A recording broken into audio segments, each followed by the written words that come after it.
Hey everyone, it's just good this week to get back to our value of celebration. We want to be a people who celebrate every good thing, anything in Jesus' direction. Tiny steps, huge steps, little wins, big wins, anything that points us toward a life shaped more and more like Jesus, doing what he says, where things multiply the good of what God has given in the lives of others. We want to celebrate all of those things. And so today, just invited some friends to tell some stories. So here we go. I just said, hey, look, I'm trying to love my neighbors, and I'm going to do so by holding a Bible study 7:30 in the morning at the end of one of the cul-de-sacs here. Whoever wants to come, come. And so week one, just wanting to be available. If I sat there by myself, then I sat there by myself. And a friend came out, and he and we cracked open the word, and he's going through some rough times. And so we were able to get after it and really got deep and a great story. Week two, same thing, put it on Facebook. Probably not even expecting, that guy to come back. He comes back. We have another great one-on-one time. And so now it's becoming a rhythm. And so here it is, week three, we go through the Good Samaritan. And again, he's going through some rough times, but he felt compelled in order to approach mom and dad, who've welcomed him back in the house. I'll keep this going as long as we're not in service, and try to find a way to do it even after that. But I'm going to keep reaching out and expect God to touch the hearts of those who want to show up. But I think more importantly for me is I just need to be available and make myself available to what God may be doing in someone's heart.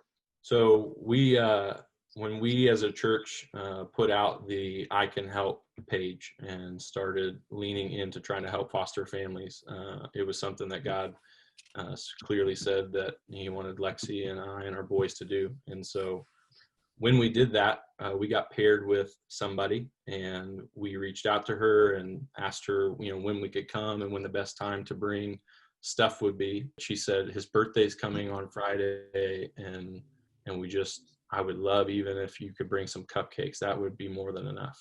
And so when she said that, I was sitting across the table from my own son, who was about to turn 3 in a week.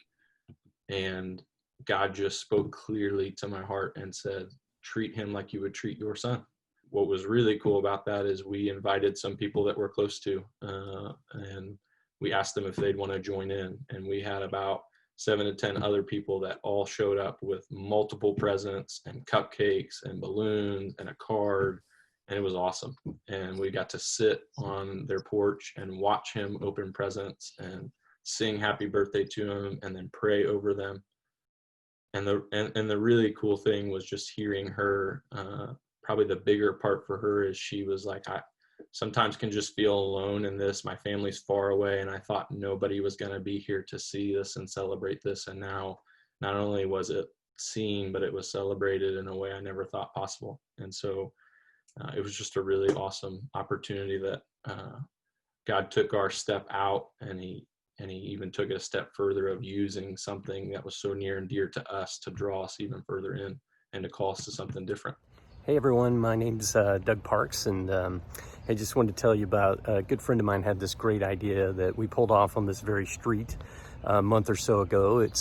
Our family brought in a Kona ice truck and did hand-delivered invitations to our neighborhood. And with social distancing and lots of hand gel, we had about 100 people show up.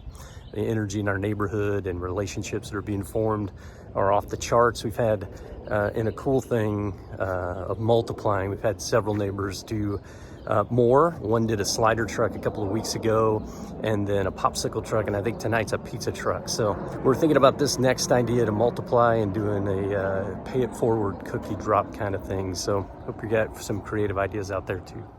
There you go. Some great stories that hopefully inspire, connect, call to mind some really good things for you, because one of the best things we can all do is use our voice to cheer one another on. So tell some great stories in your homes, tell some great stories on social media, and jump into the comments on this vlog and share with each one of us the good that God is up to across the people of Canyon Ridge. God's always up to something, and we should be the best celebrators and storytellers of what he's up to.